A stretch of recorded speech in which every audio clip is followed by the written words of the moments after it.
Hey, this is Erica Washington. This is the month to celebrate women, but women should be celebrated every day. Happy Women's History Month from Make It Work, Nevada. You're listening to Sticky Note Conversations with Erica Washington. Way below acceptable. Way below acceptable. On this week's episode, because of the work that was put in early on in the 50s, 60s, 70s, women like me, who I believe I'm the first Black woman to serve on the State Board of Education, I know that representation matters. Way below acceptable.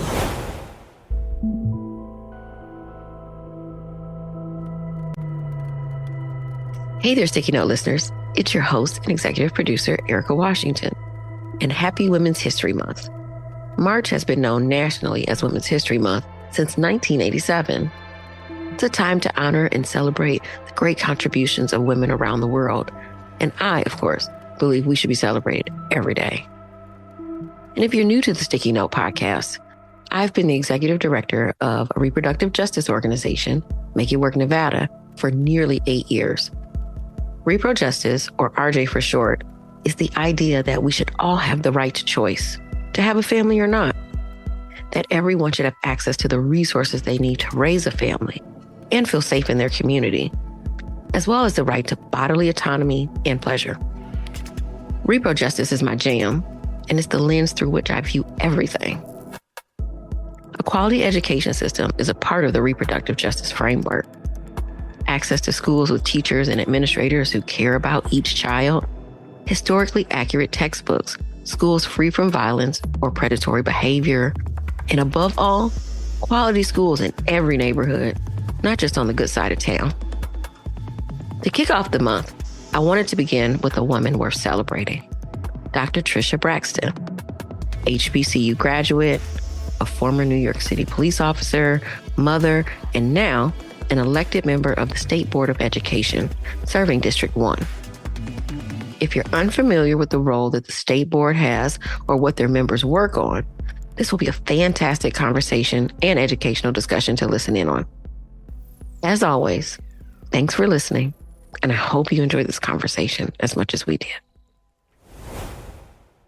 Welcome, Sticky Note Conversation listeners. I am so excited to have this conversation today. This particular person has been on a sticky note on my desk for probably about 6 or 7 months now that I wrote her name down and said I would really love to have a conversation with her. I really would love to dig deeper into her background, but also I wanted for all of us to learn about the State Board of Education, because I think the majority of us know about our local school boards, but not the state school board and how that works and the functionality of it all. But also to be able to have that conversation with an elegant Black woman is all the better. And so that's what we're getting ready to do. And so I'd like to welcome for the first time, and hopefully not the last time, Sticky Note Conversations, is Dr. Tricia Braxton. Welcome to Sticky Note Conversations. Thank you so much. It is a pleasure to finally have audience with you. I was able to listen to a sticky note conversation you've had with someone.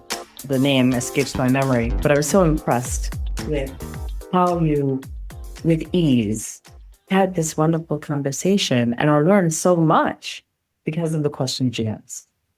Oh, that's so nice. Thank you so much. And I just appreciate you listening. So it's one of those things when you have a podcast and, someone's listening, I know like my best friend listens, but is anyone out there actually listening? Sometimes you wonder and until you get an email of someone who didn't like something you said. But I think knowing folks are listening and being able to meet virtually some folks that they may not otherwise get to meet, which was one of the reasons why I wanted to do this podcast, because I've come across so many really interesting people in my line of work that I wanted to know more about, and I thought more people should know more about the work they're doing and how they're showing up in their community. And so this is my opportunity to be able to do that with you today. So once again, thank you so much for joining me. And I really want to dig right in and just get started. And to give a little background, you and I have maybe met in person, but not sure if we've met in person. But I do know for sure that I have met your sister and your brother-in-law. And I just feel like the Braxton family, the Watson family has really shown up in Nevada. You all have moved here and really planted seeds and started to grow into this community and really add value to it. And I think that that's amazing that you've done that. And when we were chatting a few weeks ago, you mentioned that you moved here from New York and you had a law enforcement background. I thought that was so interesting. You came here and then you were teaching, and now you are an elected official. Like, that's a part of that sort of is American dream, that you were able to do so much in one state and grow and flourish and love New York, but then also then come here and do that and plant seeds and also grow. And that's a legacy that I think most of us want to be able to do, is wherever we are, flourish. And you've been able to do that. So I wanted to start with, why Las Vegas? Why did you decide to come to the desert? Well, that's a good question. When I was in New York, I was married. We had an opportunity, my ex-spouse, to move. And we moved initially to Silicon Valley. And it was an interesting experience. I'm a New Yorker, didn't grow up in the city. When people look at me, they assume that I grew up in the city, born in the city, but lived in the suburbs. Moreover, lived in an unincorporated village in New York. And my familiar was definitely that suburban space, the trees and the Sleepy Hollow experience. Folks sometimes will not know that some of these things, that the legend of Sleepy Hollow refers to a real place. And so when we had this opportunity to move, I wanted to move to a place that would resonate this idea of values that I had in New York and family. And so we moved to Gilroy, California at first. And Gilroy is known as the garlic capital. Fun fact. I was going to say, I don't know why garlic, it came to my head. For a reason, right? I must have known that fact, but I don't know anything else about Gilroy but that. Yes. Well, there was a terrible incident, mass shooting in Gilroy a couple of years ago, more than 50 years ago. So here we are in California, and my parents had retired and relocated to Las Vegas. They too were with the New York City Police Department and retired out here, no state income tax. When my ex and I, when we announced that I was going to have a child, I was going to be a mom, so excited. Everyone was excited. My father gets on the phone with my ex and says, "Listen, I know the work that you do with tech and IBM, and you only need a computer and an airport. Well, Vegas has that. So bring my family over." Bring my baby home. That's it. We're in Vegas, and you'll be just fine. And that's what happened. I mean, it sounds simplistic, but when you have this closely knit family, right, you understand, okay, it's time. It's time. And so I want to talk a little bit about your current position in the State Board of Education. And so you represent District 1 for Nevada State Board of Education. This is your first elected official seat. Is that correct?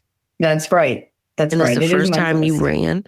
Mm-hmm. What made you decide to run, to just run for office at all? Especially when you know and you see and you watch the news, and folks are not always very kind to folks as they're running for office. It's a lot of work for very little, if any, pay, and people will then dump all of their problems on you. It may not even necessarily have to do with the seat that you hold. And so knowing that it can be very much a thankless position, Where did it come from? When did you wake up and say, you know what, I want to run for something? There are times when we take the general we, the position of look and see or watch and do. And in that space of look and see, watch and do, you can be the person who talks about an issue, talks about a problem continuously, addresses the problem, or you can do something. And sometimes it's a matter of finding out what it is that you can do, right? So it would be easy for me to put the accountability on someone else, especially if they're an elected official. But we're all in this space together, and I never thought of being an elected official. I never thought about running.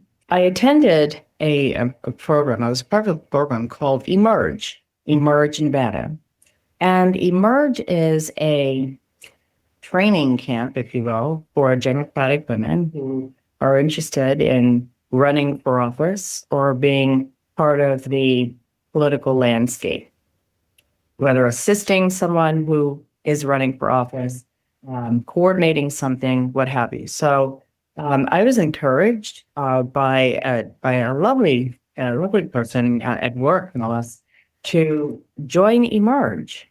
But okay, well, this is interesting. I'll join Emerge. Why not? I have the time.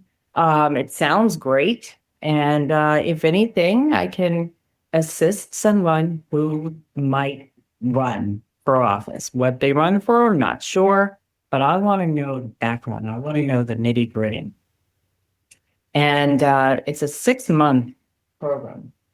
And during the 6 months, I developed a good relationship with the other women in my cohort from different backgrounds, different professions, different cultures. And I felt support from these people who just a few weeks ago were strangers, right? Just a few months ago were strangers.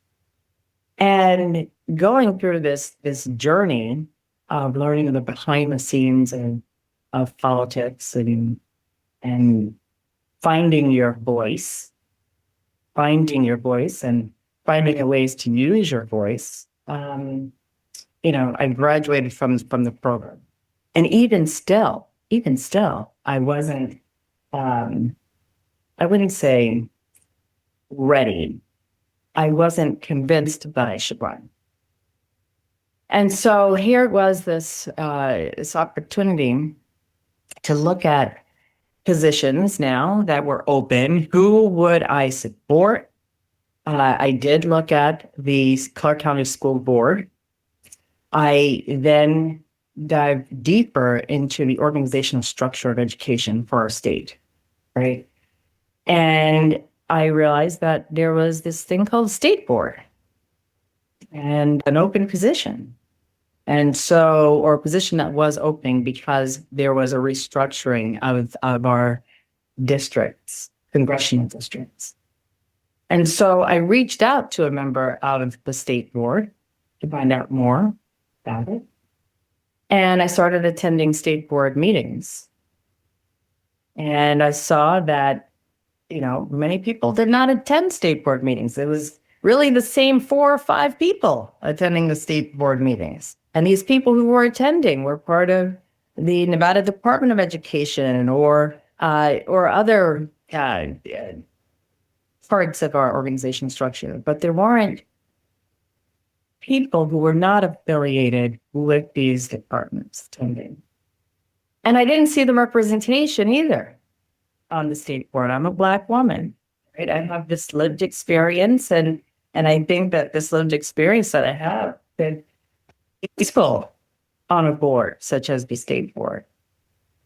So I did a little bit of research on, the past people who run before for the state board, what it would take to run for the state board specifically. And on March 6th, my father's birthday, I filed to run. And Well, what a beautiful little birthday present for your dad. yes. And so, my dad passed away in 2022. He is my forever inspiration. His ability to reinvent himself over and over without excuse or need to give an explanation as to why he wanted to invent himself, right? That sat with me for a bit. I'm like, wait a second, I can do this, I can do this, why not? And I can do so with intention. So here it is, an opportunity to run for an office, to represent my district. Okay. I have an idea of what it's going to look like, And so what is your intention while you're in that seat? What would you like to achieve? Ensuring that more people are aware of this organizational structure of education, how it can lead to actual student success. I have daughters, I have a nephew, my friends have kids. And quite frankly, I want people I know to know what options are, what resources are, and to find their own success. And to define their own success, you need to know what's available. What's available to you. So, making sure that our young people know a bit of how they can participate. When I say this, I'm thinking of my daughters. I'm thinking of their friends, and my friends and their kids. Right. There's also a competitive spirit that I have. I live here. This is Nevada. This is my home. I've lived here for 21 years. The narrative of Nevada being at the bottom of all things education. What can I do to make a difference with that? Seriously, right? My sister has been in education for quite some time. I have friends who've been in education for quite some time. So the work that they're doing, it's not in vain. It means something. There are opportunities to engage, but it's going to take all of us to be a part of this conversation and strategy, and not just look at those who are elected to positions or appointed to positions, but feel that they're invited to the table to work with people who are elected or appointed, right, to these positions, and strengthening accountability. And what does that look like? It's not always another person who's accountable. We're all accountable for the narrative that goes out there, right? For education. You're listening to Sticky Note Conversations with Erica Washington. Now back to our conversation with today's guest, Tricia Braxton. I'll tell you, when I moved here from New York, then by way of California, and then having being a mom for this first time, I was curious about schools. And in New York, you have schools that are hundreds of years old. And rarely do you have a living namesake. Zip code matters in many places. But I realized that schools out here had living namesakes. What did that mean? For resources, for families, for communities in that space. My daughter was 4 months old when we started looking at different schools. 4 months old. But I remember going to a school, Hillcrest Academy, and we were touring the school. Had my oldest daughter in the stroller. And the director, she was wonderful. I'll never forget her, Nancy Amato. She gives this tour, wonderful tour. And at the end of the tour, she says, well, this is great. I'm so happy you toured. When you want to bring your daughter, to start, because it starts at preschool 3s, and when you're ready to bring your daughter, bring her along. We'd love to have her. And I said, well, here's my daughter. She's in the carriage here. she's young. She's 4 months old, And the director, she asked me, well, that's amazing. Why are you bringing her so young? I said, well, in New York, the waiting list is so long. You basically have to put the name of your child while the child's in utero on a list, Mm-hmm. So I'm starting early. Yes, my daughter is 4 months old, and we're touring schools for preschool. Made sense to me.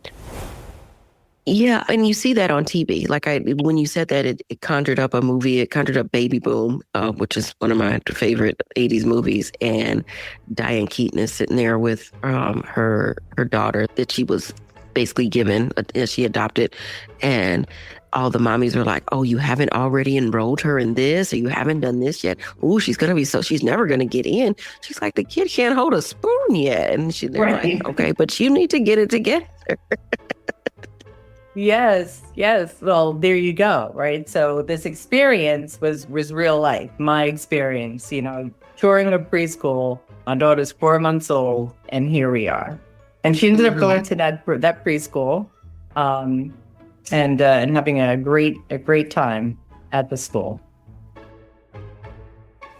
But it puts also into perspective your thought process of preparation and also in understanding what is available around you, resources. I think that a lot of parents who may not even know where to start, or that they should even be thinking about those things so early, that then they get like a shock. Then they realize, oh my goodness, I don't know where I'm sending my kid, or what is closest to me does not feel like an appropriate place for my child to go to for whatever reason, whether it's considered low performing or whatever, if the vibe just doesn't match, basically, right? There's a privilege to having that opportunity and that access to be able to check these things out early.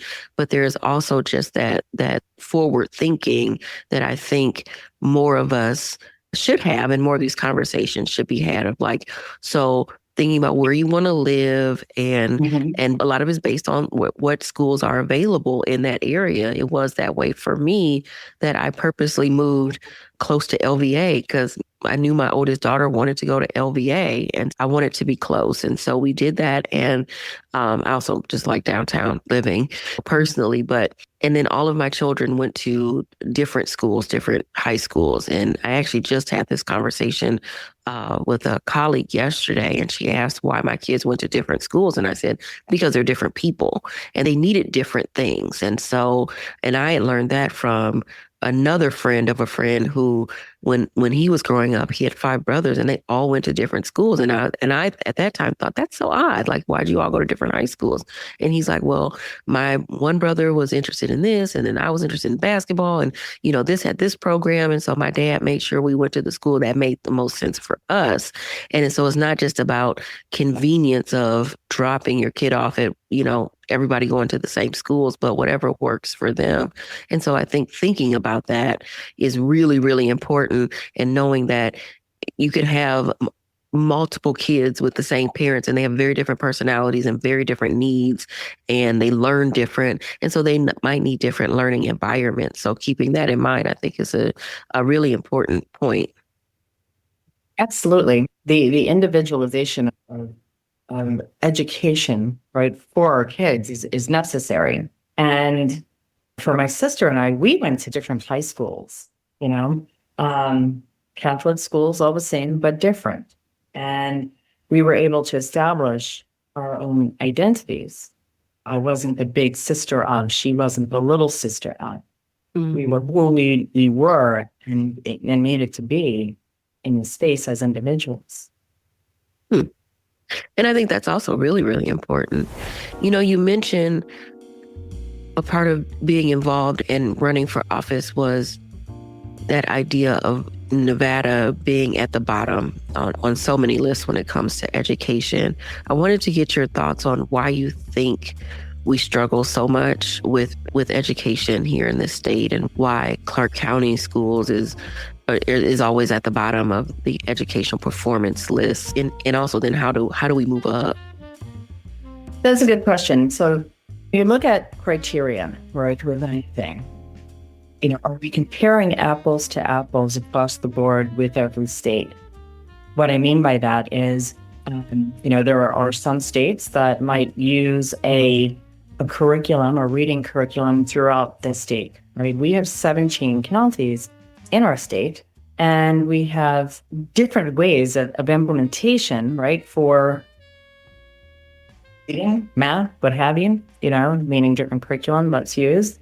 And so there's a bit of autonomy that's given here in Nevada. I'm not making excuses, okay, but just we're not comparing apples to apples. Also, you have to look at some of the data, and depending on what you're looking at performance-wise, that may tell a different story, okay? So what I mean by that is we might be ranked very low using a metric that includes what is student success outside of K-12 education, right? What are reading scores? What are math scores? What is our science readiness, okay? And what is funding, right? How much do we apply funding for our students? And on average, and I don't have the exact number, but it's upper $9,000, $10,000, that we spend on students. The next lowest would be Arizona at $13,000. That doesn't include the funding, federal funding that goes towards special education. But all of these factors play into ranking, okay? But, I watched my daughters and my nephew with their teachers online during the pandemic. I can tell you that there are amazing educators here in Nevada. And we get a bad rap because the criteria that's used is across the board criteria, but every state is different.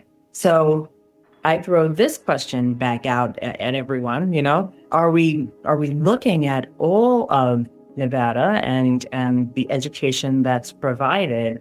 Are we looking at our students' success rate as far as higher education, being able to go into trades or go into the military or what have you? Where's that long-term or that 3-year plan to find out where our students are, right? So that's not the case. But we're looking at our ACT scores, SAT scores, proficiency exams.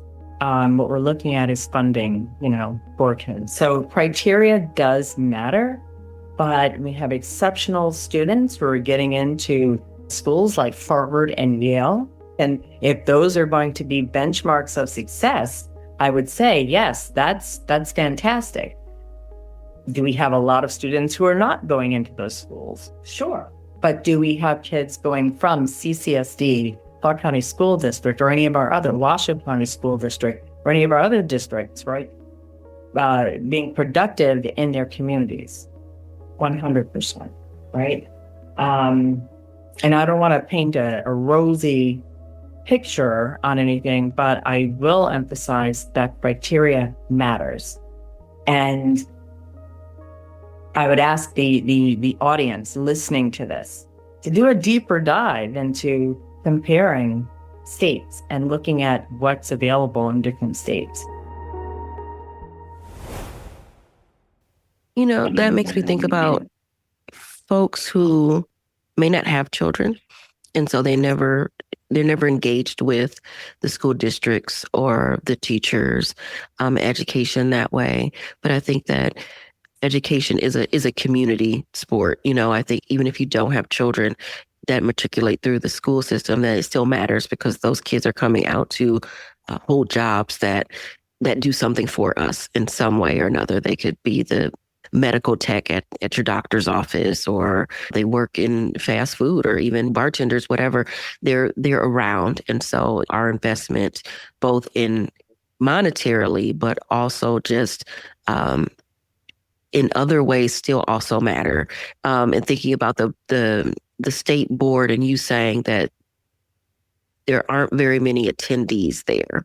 And so getting folks to engage in the state board, showing up for meetings, asking questions, volunteering in whatever way is possible, what could that look like for the average Nevadan? How can they engage with the state board?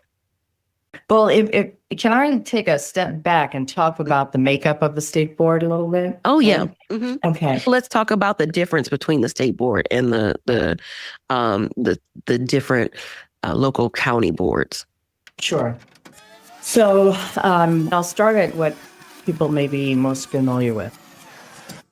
School board trustees or trustee school boards, where members serve representing different districts of their larger public school district. We have the Clark County School District, we have the Washoe County School District, Washoe being the second largest, and then we have our 15 other school districts. We have a district per county. And with the higher education, we also have a Board of Regents, right? And so Board of Regents is going to cover higher education for the most part, where we have our UNLV, UNR, Desert Research Institute, CSN, Nevada State University, and those institutions are overseen policy-wise by NC. But then you have the state board. Every state has a state board. The makeup might be different, but every state has one. And the Nevada Department of Education is our state Department of Education. It is not the Board of Education. And I point that out because oftentimes it's conflated, it's confused. We have a Nevada Department of Education overseen by a superintendent of public instruction. And that of public instruction is appointed by the government. And there are departments within the Nevada Department of Education that serve the 17 school districts. Aside from that, we have a state board of education, so Nevada State Board of Education, that relies on or is the policy arm, if you will, for the Nevada Department of Education. So if we were to draw an organizational chart, we have the Superintendent of Public Instruction, we have the Nevada Department of Education, then we have this bubble that sits outside of the Nevada Department of Education, that is the State Board of Education, consisting of 11 members. These 11 members are either appointed or elected.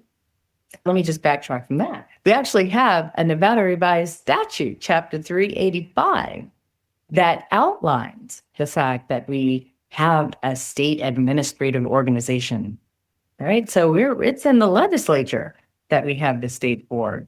And so when we talk about the board composition, we have 4 members who are elected. The elected members represent the congressional districts.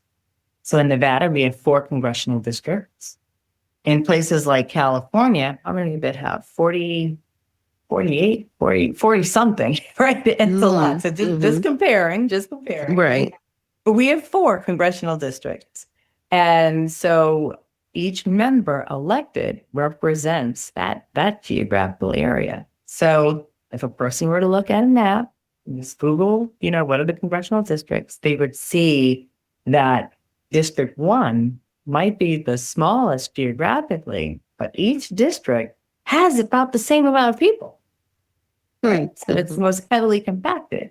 And it has to be broken up that way. Now I'm going to tap into the census. The census will let us know how many people we have in our districts, the fact that usually there's an even split in the census with our districts, hence the need to have our districts expanded. At one point, Nevada had 2 districts, 2 congressional districts. Then we went up to 3. And then in 2022, we have 4. All right. And so each elected member represents a congressional district. We have a member who is appointed by the Senate We have a member who is appointed by the assembly. We have a member who represents private business, and they're appointed by the governor. We have a member who represents the school superintendents. And so remember, we have how many districts? 17. We have superintendents of all of those districts. So we have a person representing all of the superintendents serving on the board. We have a member representing the Board of Regents, a member representing the Nevada Association of School Boards, and we have a Nevada legislative member, right, so that youth representation is there. 11 members, 4 elected, the rest appointed, and of the 11 members, 6 have voting rights. Just 6? Because is it an even number? That's a good question. I don't know. Because usually it's an odd. I would say usually it's an odd number that when it's for elective purposes, so that you don't always end up with a tie. Yeah. No, it's 6. And 6. And so with that, when I break down my district, District 1, we have this huge population, and with an average age of about 40 years old, I consider the median income, the population of the district, right? All of that goes into play. And so when I talk about my district and what that covers, District 1 covers East Las Vegas,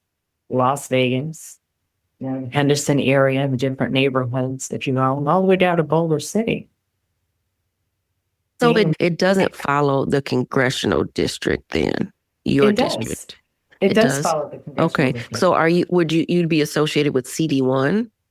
Yes. Is that how? Okay. That's exactly. Okay, because I didn't know CD1 went down towards Henderson. Okay. Gotcha. Yes. So we have CD1, and I mention this because districts, if I say district, we have Senate districts, Assembly districts, Board of Regents districts, Clark County School Board districts, and it's confusing. Mm-hmm. It really is. We have 21. Yeah, we need a Venn diagram. And I have one. I do a PowerPoint presentation where I actually show the districts. I show my district. I point out the number of Senate districts we have in Nevada, which is 21. We have 42 Assembly districts, 13 Board of Regents districts, and 11 school board districts. Right? And I think it's important for people to understand the difference, right? Because if you understand the difference, you know where to go. So if you have an issue that's a school board issue or a trustee school board issue, then you would go to a school board meeting. If you have a policy issue, you'd often come to a state board meeting. If you have an issue, that has to do with higher education, then you have your Board of Regents. And it's just the structure of things that's really not complicated once it's been explained to you, right? In a way that makes sense. Remember, I came here from New York and I was wondering, why did schools have living namesakes? What did that mean? Where was I going to live so that my kids could have at least an opportunity to be in an environment where they had friends in schools that they attended, It's not complicated. It might sound complicated, but I think this is where the understanding and the intelligence of our neighbors, of our community, should not be underestimated. I've lived here 21 years, and I can tell you, people want to know. They have questions. Whether you have kids or not, you want to live in an environment or a community that you can brag about, with business opportunities, safety, that means something. And listen, I also have selfish reasons why I'm involved. I want to put in the work and do my part now so that when I retire, I can sit back and say, hey, this is good. I did something good.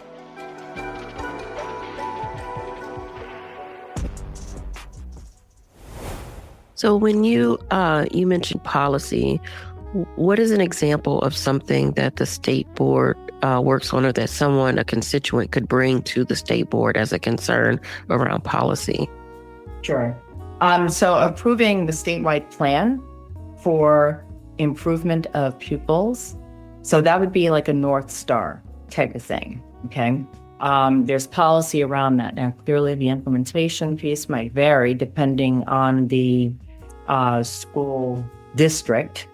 What's necessary for our Clark County students and teachers might be a bit different in Washoe County and in Elko and any of our other, Ewing, any of our other counties. But that policy piece is very important. There is oh my goodness, there's so much. There's establishing the criteria and process for selecting who's going to oversee NDE, and that's with the superintendent search. The governor just appointed a superintendent, but there was a process, an interview process, of many candidates who had to come before the state board, and it was the state board who selected the three individuals who would go before the governor to choose. Right? How long did that process take? Let's see, a couple of months, because as a board, we had to establish the criteria of how we were going to judge this individual based on the needs of our communities. And this is where knowing your community is very important, especially as an elected member. After I ran, I had listening sessions, and I had a survey tool where people would give me their concerns, if you will. And so I take that informs everything that I do. We look at establishing at-risk definitions. That comes from the state board. We also have other ways to look at reading, right? So reading by grade 3, setting that criteria, and what's necessary for that goes through the state board. And so when we have those type of questions, classroom teachers doing their job or funding allocation, that's going to be a school district issue. And so knowing that difference is important. I serve on a subcommittee. There'll be 2 subcommittees. But there's a NRS 388G subcommittee, and that has everything to do with the language around the Senate Bill 460 that was part of this collaboration, if you will, between our legislature and our governor. And I recommend people be familiar with the fact that legislation also guides implementation and policy for schools. And so sometimes, especially with this past legislative session, it was interesting. There were a number of people who gave public comment during the legislative session on various topics. But will these be the same people who give public comments? Or no, let me say this backwards. There are people who give public comments during school board meetings, but are they aware that they can give that same public comment during legislative sessions? And moreover, at the state board of education meetings when policies are set. Because by the time the law has been established and policy has been set, well, now it's time for implementation. Start more with implementation or policy. It's a little example of knowing the structure. It also matters of, some of these things of getting it at the root and where it starts, instead of by the time you get to implementation, there's less there's less movement of what you can change. If you really feel like there's a policy that may not be effective for your student or other students at that school, that it may not start there, that you actually have to engage in the state legislative session and understand what's being proposed in bills and amendments there, instead of waiting until it gets here. And it's by the time you get a handout brought home from school, from the teacher, saying that X, Y, Z is getting ready to happen, a lot of times there's, I don't want to say it's too late, because we can always rabble rouse and, push to change things that we think aren't right. But nipping it in the bud early and being a part of that initial conversation makes it a lot easier than try to change something that's already been voted on and also signed in by a governor. Exactly. That part. Right. And so what does that look like then for our students who also have voices? And I'm so proud of the young people that I've encountered who become civically engaged and want to know more and want to improve their communities. And that's everything. Because eventually I'm going to retire, and you're going to retire. We're going to leave it up to these folks, these young folks to do good work. Yeah, I think, and by setting a good example of the hard work and putting in the effort, I think that's what can excite some of the folks to step in. Or also, if you see that I'm not doing enough and you see like, actually I would do more and I would do it different. Come on in and sit at the table and tell me what it is that you would do, and then start doing it, because they don't have to be 40 something to make change. And I think more young folks are really, they know that, I think, even more so than I think I did in my 20s. I think that this generation, they really are like, what, we're sick of this, and we don't want to be a part of this, program that has been going on for generations. We want to see something different happen. And I think that they're really pushing for real change that at an earlier age than I know that I was. And that's the awareness piece, right? Mm-hmm. Being aware of their surroundings. I'm not a sociologist. I'm not a psychologist. I don't have that formal training as a background, but I can only. But you're a mother. Right, exactly. I'm a mom. Which gives you a lot of qualifications for a lot of different things. Exactly. Because you watch and learn, and I'm always learning through the eyes and comments of my daughters and their friends and my nephew. What they say matters.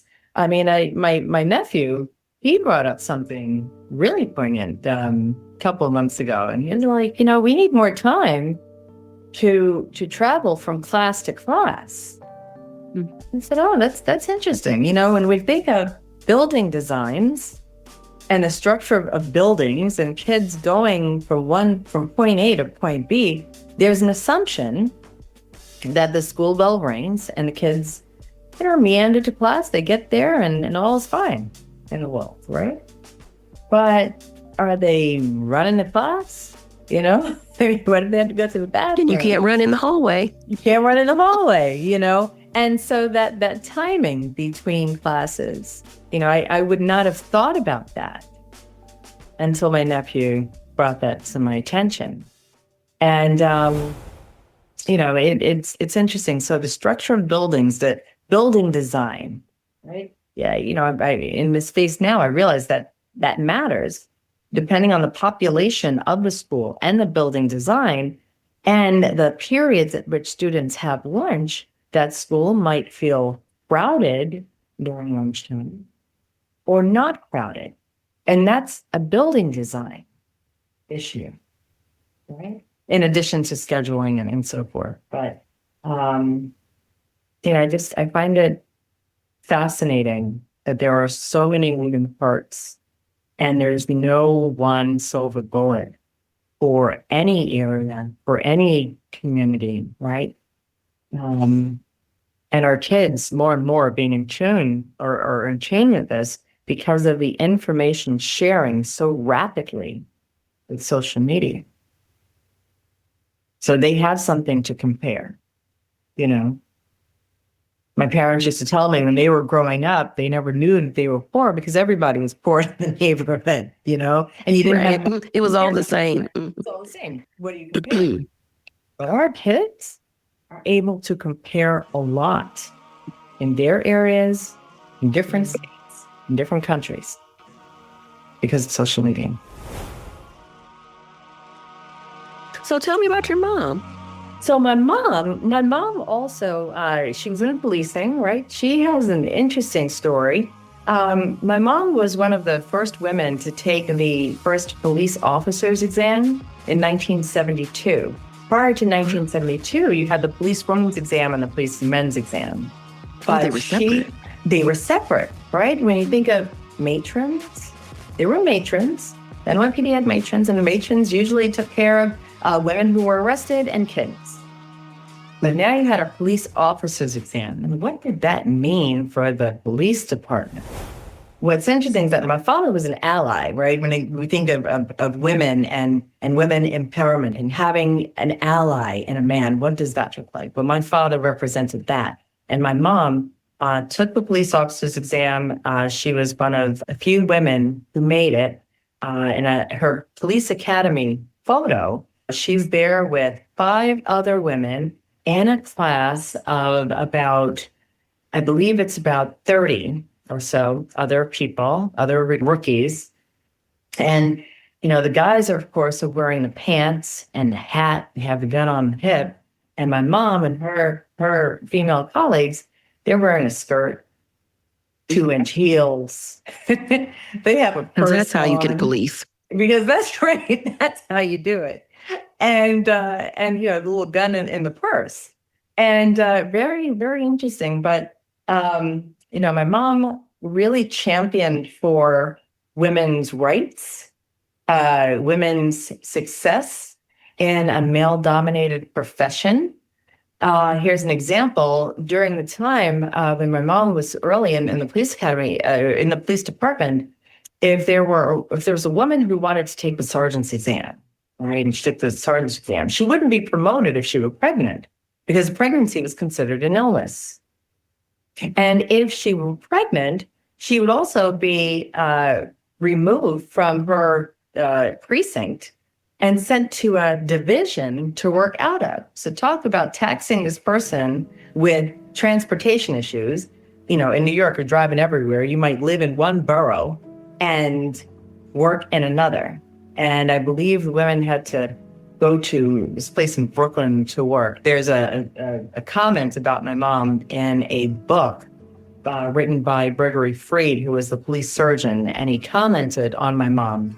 And he commented on her being a champion of women's rights, right? But in the police department. We don't think of women's rights in agencies, but promoting and amplifying the opportunity for women to succeed in agencies, including our emergency service departments. That was a thing, a big thing. In 1975, there were mass layoffs in New York with different agencies, including the police department. And my mom was laid off, you know, with a whole bunch of other people, men and women. And she became one of the first female bus drivers in New York because that also was a thing. You didn't see women driving city buses.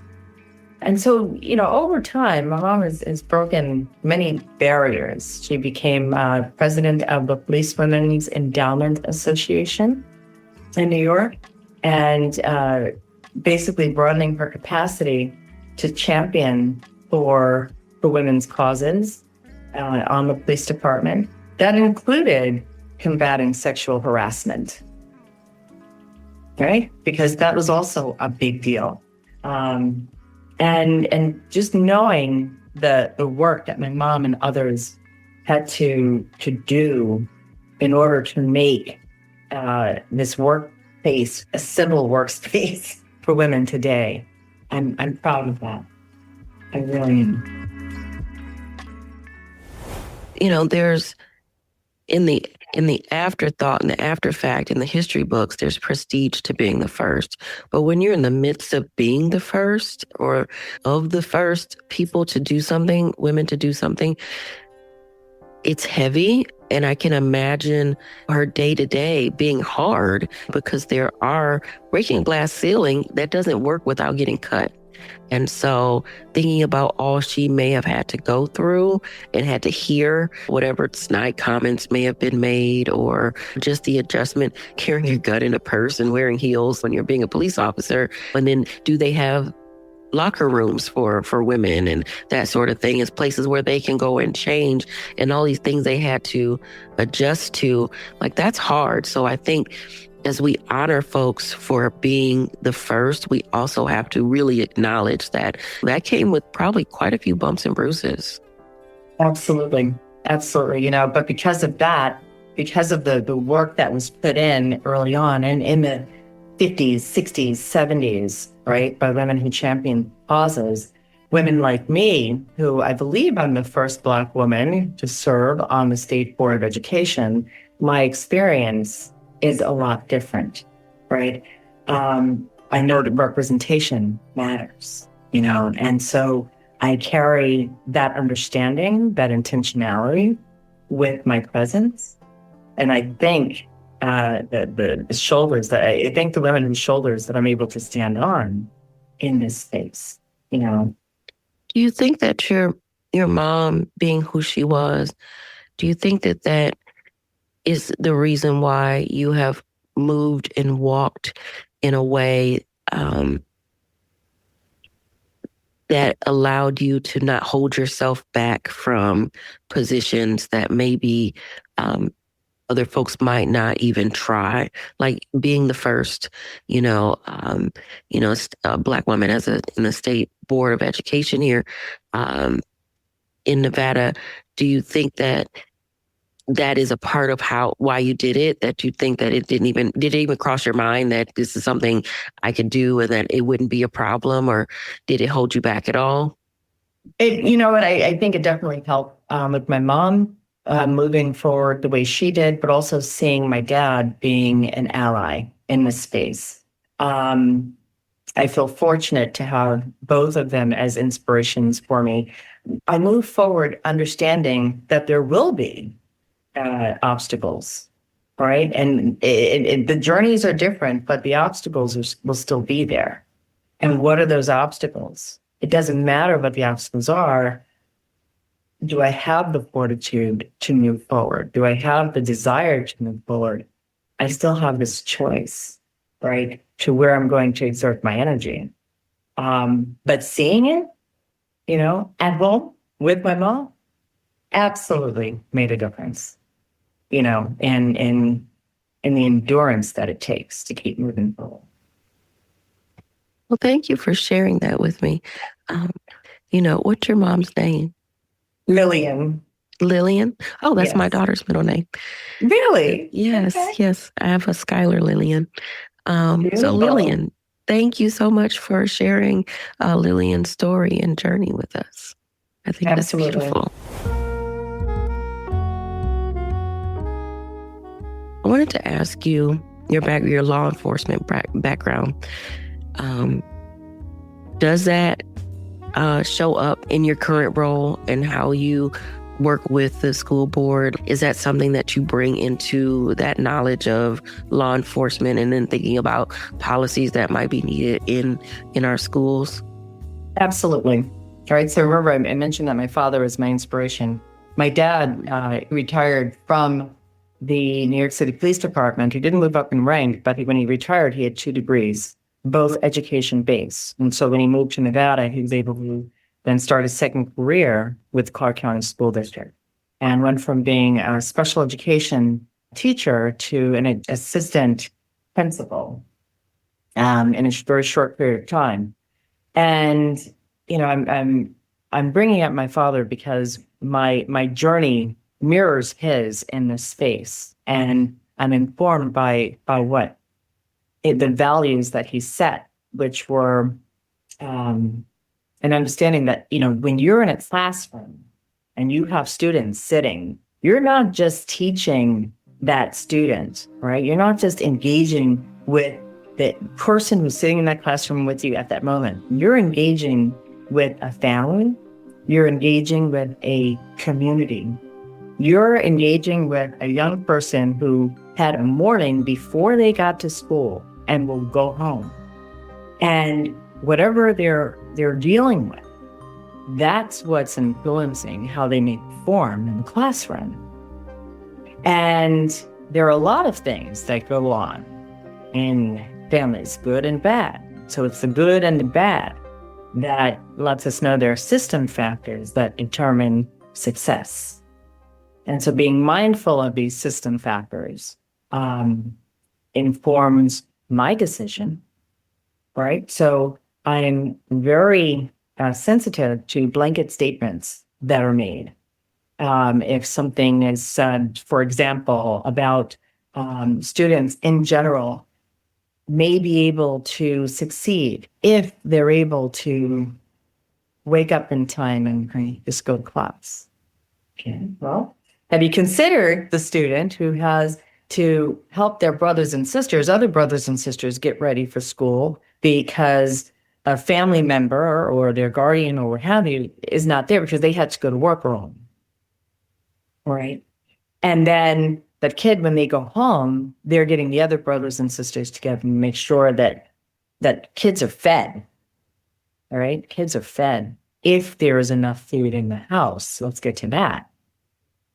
So that the kids can have some sense of understanding that homework can be done. Right. And so what are those Maslow hierarchy of needs? Maslow, a researcher who studied basic needs for human development, human security, came up with these 5 layers of human needs, and the most basic being food, water, shelter, and safety, before they were able to move to that next step of this hierarchy of need, which would be, community, right? And so in an environment where your safety is compromised, that impacts everything. So although there's achievement goals that we may have for our students, for our families, we also need to be mindful of the safety component. There's food insecurity, there's home insecurity, financial insecurities, and that's real. We have health issues, mental health, physical health issues that our families are dealing with, right? And so if we are to look at the whole health of our community, we cannot ignore these system factors and how they relate to education. You don't know, there's so much happening that could cause kids to have poor attendance and also just poor performance on tests, especially. Also bringing in just learning styles.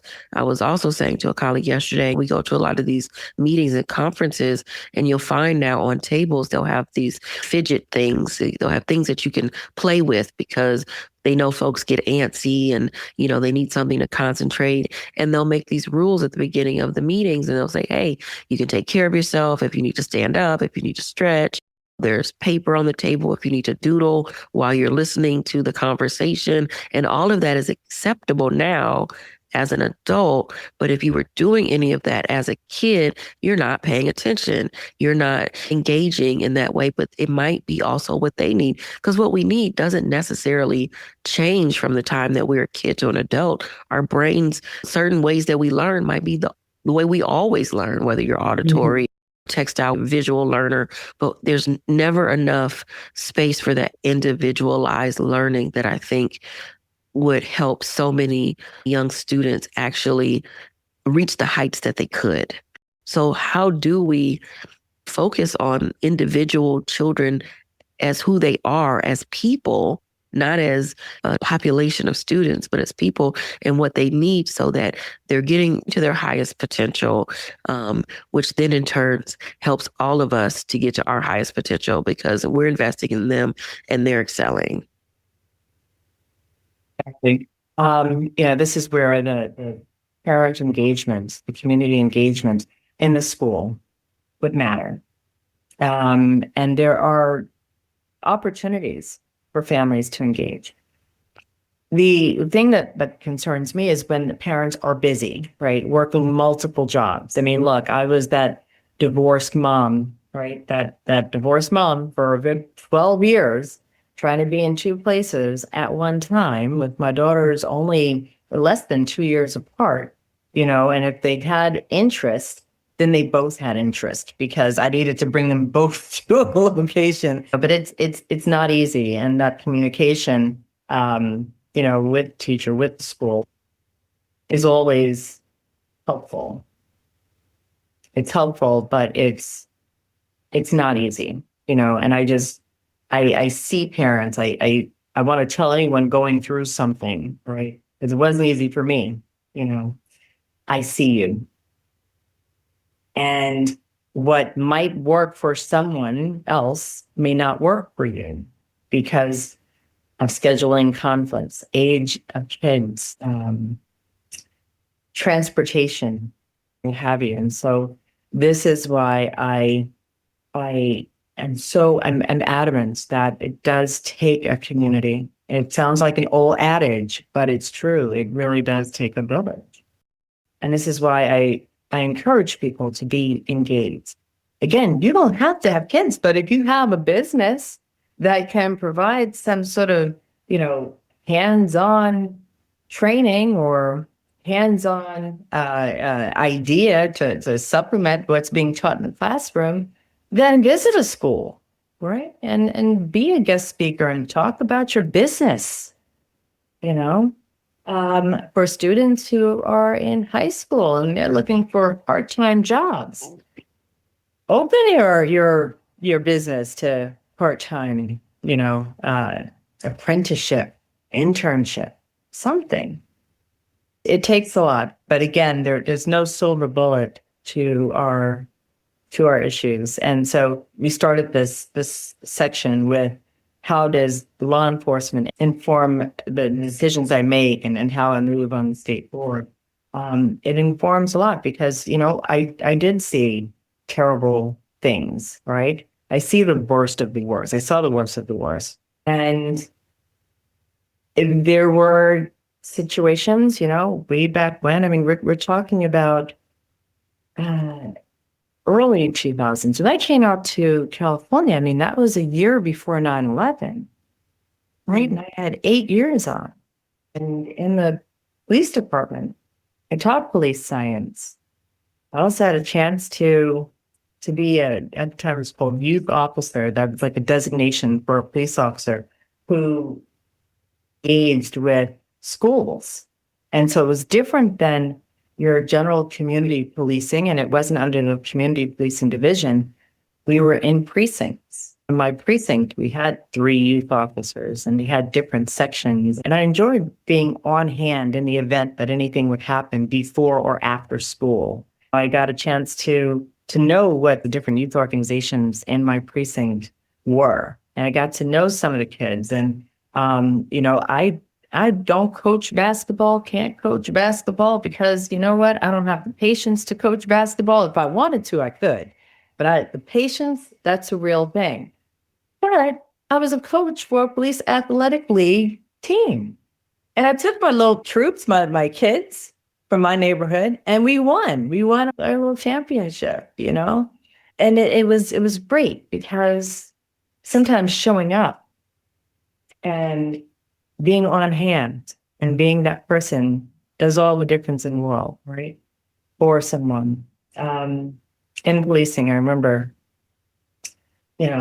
instantly knowing a person will see me and they'll see the uniform first.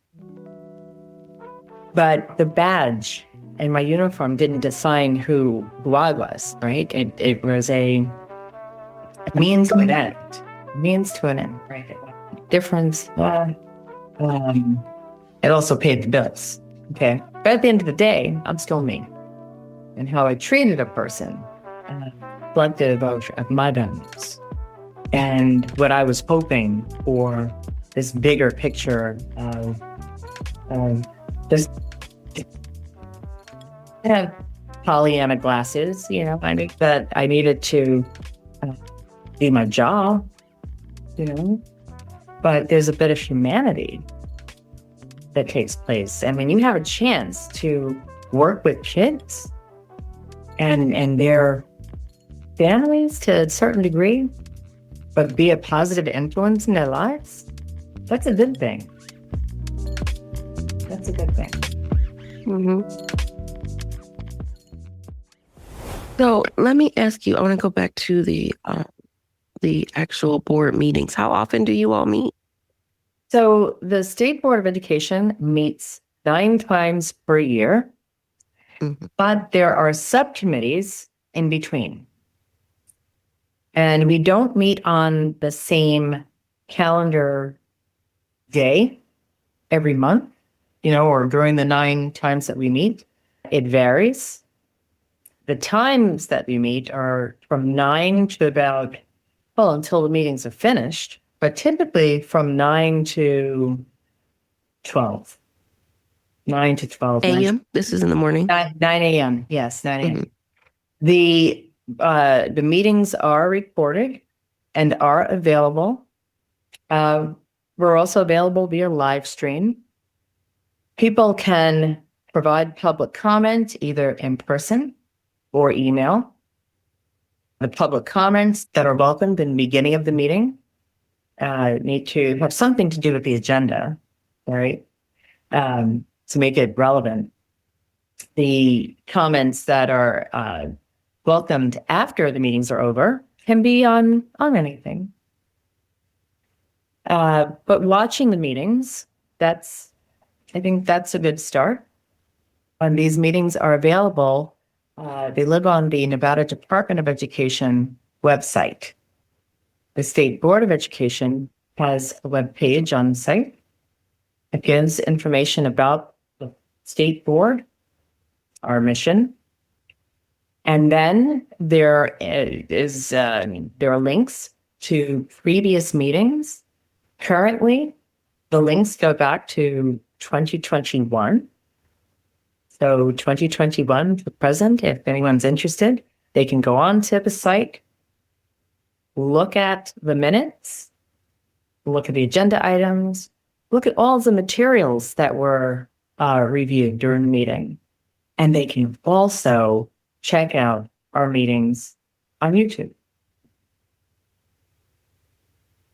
Gotcha. I'll make sure that in our show notes that we have a link to the website so folks can find the meetings so that they can engage online in the least if they can't show up in person. You talked a little bit about the uniform and the badge, but that's not who you are. It was, a part of you, was a job. And so the same way with this particular position, you are an elected official, but it's not the whole of you.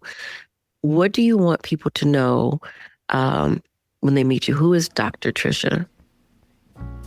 Dr. Tricia is a mom, an aunt, a sister, a friend, a curious person in society who has lots of opinions and wants to leave this world in at least a place where a difference was made.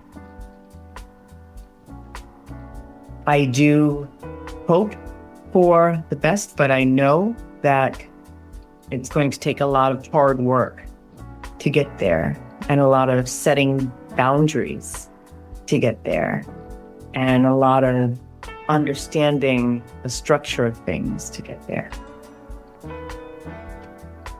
I'm a person who is empathetic, perhaps to a fault, a bit of an empath, I am concerned about our communities. I'm concerned about health, mental health, physical health. And I'm a person who listens.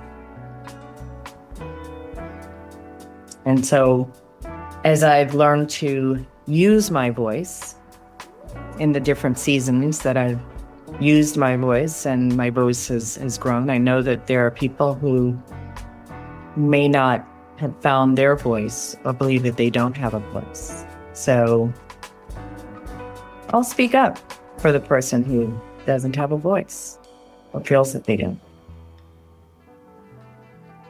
And then the question that I ask everyone is, what is your version of the American dream? My version of the American dream. What does that look like for you?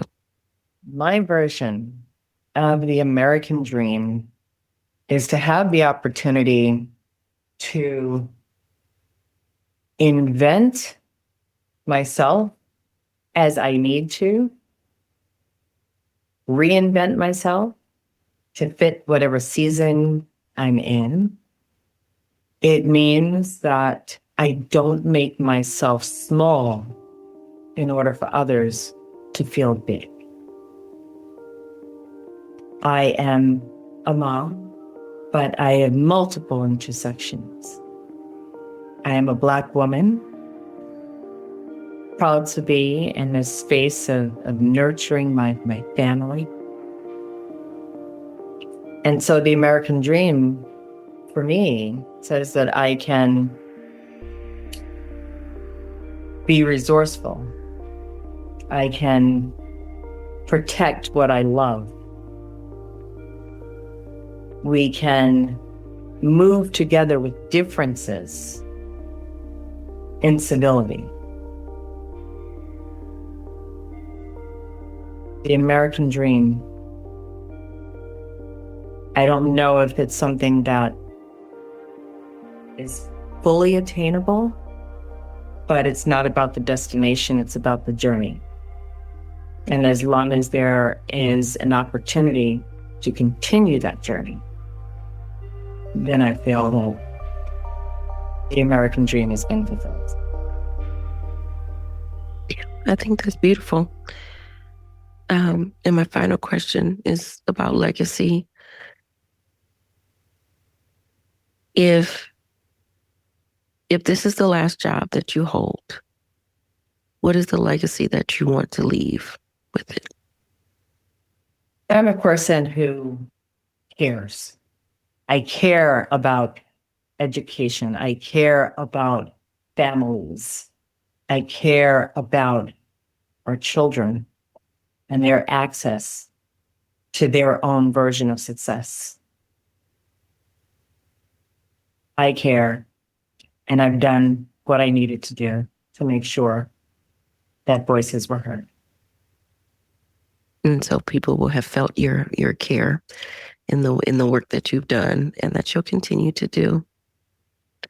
I would like to thank you, Dr. Tricia Braxton, for being a guest on Sticky Note Conversations in this new season. And I really enjoyed learning about you. I really did. And I really wish we did have a PowerPoint as you described when we think about all the districts and how things overlap. And those are available online. Like you can Google the legislative districts and the Senate and the congressional and the school board and all of that and lay them on top of each other. Or you can order them, I think, at the county. I know at Clark County government building, you can order them and have them that way, because we did that for our office some years ago. So folks may not want to have these giant maps in their homes with the different layers on it, but it's really helpful to see how things overlap, because it also helps in understanding how the dots connect and how everything is intertwined with each other, that the state assembly and the Senate and the school board and the governor, Secretary of State, all these different things, that they have to work together in order for us to move anywhere real policy and implement it into what happens in our day-to-day lives. And so, but your breakdown was also, I think, really helpful.